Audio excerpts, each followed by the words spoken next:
ಟಾಲಿವುಡ್ನಲ್ಲಿ ಪ್ರಸಿದ್ಧ ನಟಿ ಸೌಂದರ್ಯ ಬಹುತೇಕ ಎಲ್ಲ ಸ್ಟಾರ್ ನಟರ ಜೊತೆ ನಟಿಸಿದ್ದಾರೆ. ಮಹಿಳಾ ಪ್ರಧಾನ ಚಿತ್ರಗಳಲ್ಲೂ ನಟಿಸಿದ್ದಾರೆ. ಅವುಗಳಲ್ಲಿ ಕ್ರಾಂತಿಕುಮಾರ್ ನಿರ್ದೇಶನದ ಅರುಂಧತಿಯೂ ಒಂದು. ಆ ಚಿತ್ರದಿಂದ ಟಾಲಿವುಡ್ನ ಒಬ್ಬ ನಿರ್ಮಾಪಕರಿಗೆ ದೊಡ್ಡ ನಷ್ಟ ಆಯಿತು. ಅವರು ದಿಲ್ ರಾಜು. ಚಿತ್ರರಂಗಕ್ಕೆ ಹೊಸಬರಾಗಿದ್ದ ದಿಲ್ ರಾಜು ಹರ್ಷಿತಾ ಫಿಲ್ಮ್ಸ್ ಅಡಿಯಲ್ಲಿ 3 ಚಿತ್ರಗಳನ್ನು ವಿತರಿಸಿದ್ರು. ಆ 3 ಚಿತ್ರಗಳು ಸೋತು ಕೋಟಿ ರೂಪಾಯಿ ನಷ್ಟವಾಯಿತು.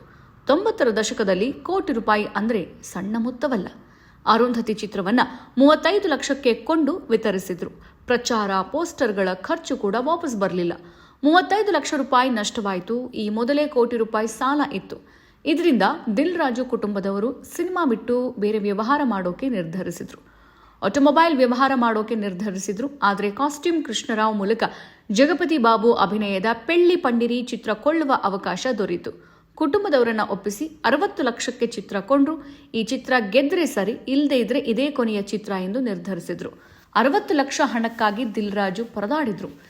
MS ರಾಜು ಸಹಾಯದಿಂದ ಸ್ವಲ್ಪ ಹಣ ದೊರೆತು. ಉಳಿದ ಹಣಕ್ಕಾಗಿ ರಿಲೀಸ್ ವೇಳೆಯಲ್ಲೂ ಕಷ್ಟಪಟ್ಟರು. ಪೆಳ್ಳಿ ಪಂಡಿರಿ ಸೂಪರ್ ಹಿಟ್ ಆಯಿತು. ದಿಲ್ ರಾಜುಗೆ ಲಾಭ ಆಯಿತು. ಹೀಗೆ ದಿಲ್ ರಾಜು ಚಿತ್ರ ಜೀವನ ಆರಂಭ ಆಯಿತು. ಈಗ ಟಾಲಿವುಡ್ನ ಟಾಪ್ ನಿರ್ಮಾಪಕರಾಗಿದ್ದಾರೆ. 50ಕ್ಕೂ ಹೆಚ್ಚು ಚಿತ್ರ ನಿರ್ಮಿಸಿದ್ದಾರೆ. ಅವರ ಆಸ್ತಿ 2,000 ಕೋಟಿ ರೂಪಾಯಿ ಎಂದು ಅಂದಾಜಿಸಲಾಗಿದೆ. ಇನ್ನಷ್ಟು ಹೆಚ್ಚಿನ ಮಾಹಿತಿಗಾಗಿ ಫಾಲೋ ಮಾಡಿ ಬ್ರಿಗೇಡ್ ನ್ಯೂಸ್ ಕನ್ನಡ.